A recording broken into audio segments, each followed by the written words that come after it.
We got to talk a little bit about politics because since we are past Labor Day, we are in full swing in the governor's race. And it feels like, to me, it's maybe not shaping up the way people initially thought it would. Nolan, I'm going to let you get first crack at that.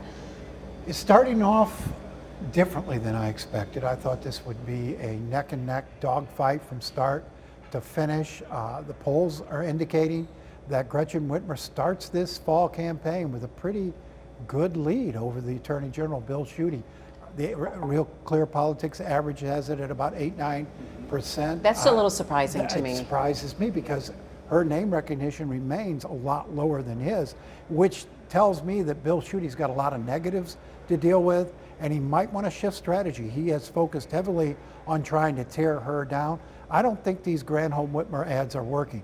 I think they're having a negative, people are having a negative reaction to them. You're seeing that in races all over the country when male candidates go after women hard, it backfires on them. You saw it in the 6th district in Kentucky where an unknown came out to win the Democratic primary there after being attacked heavily.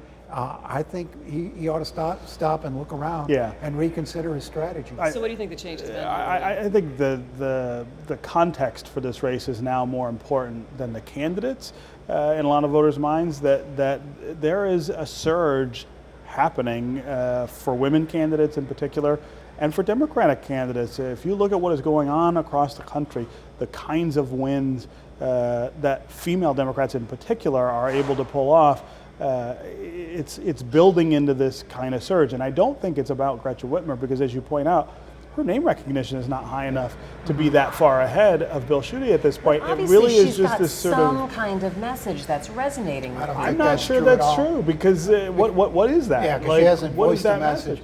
You know, I think this campaign here so far is all about Bill Schuette, whether you like him or don't like him, and by extension Donald Trump, because he has associated himself so closely with Donald Trump. That's what this race is all about. Gretchen Whitmer right now could be anybody, and I think there's probably a lot of Democrats who passed on that race are sitting there kicking themselves now, seeing the position she's in. But I think there is something going on in the way that people are responding to the president and the sort of high negatives that he has, but also this sense that you need different kinds of candidates and officials in place to get some of the things done that people want done. Those are in Democratic primaries. They are. We haven't tested whether that's a broader electorate. No question. And some of these candidates Democrats are nominated, it's hard to see that they're going to have broad appeal once they get to the general. I'm going to disagree a little bit with both of you in terms of you don't believe that she has the messaging that people are behind. I do think when she's talking about education, and those are the ads that I'm seeing a lot of,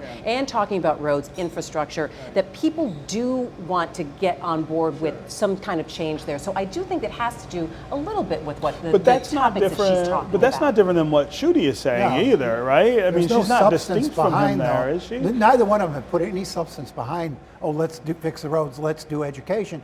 In terms of drilling down into what they do, neither one of them have put much on the table.